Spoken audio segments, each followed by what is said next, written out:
Ledakan dahsyat terjadi di pangkalan militer koalisi pimpinan Amerika Serikat di dekat Bandara Internasional Baghdad.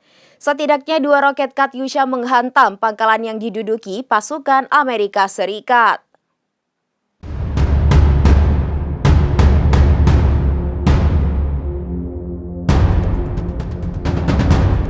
Ledakan dahsyat terjadi di pangkalan militer koalisi pimpinan Amerika Serikat di sekitar Bandara Internasional Baghdad. Setidaknya 2 roket Katyusha menghantam pangkalan yang diduduki pasukan Amerika Serikat.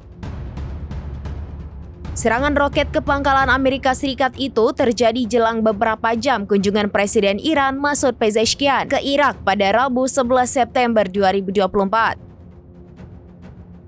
Dari 2 roket Katyusha ini, 1 roket jatuh di tembok kompleks pasukan anti-teroris Irak. Sementara roket kedua menyasar pangkalan Amerika Serikat. Diduga titik serangan kedua menargetkan lokasi logistik Amerika Serikat. Pejabat keamanan Irak di bandara menyebut bahwa 2 serangan ini terdengar sangat keras. Banyak yang menyebut bahwa serangan ke pangkalan Amerika Serikat ini adalah serangan disengaja untuk adu domba, sekaligus sebagai upaya untuk mengganggu kunjungan Presiden Iran ke Baghdad. Sampai saat ini, tak ada kelompok manapun yang mengaku bertanggung jawab atas serangan tersebut.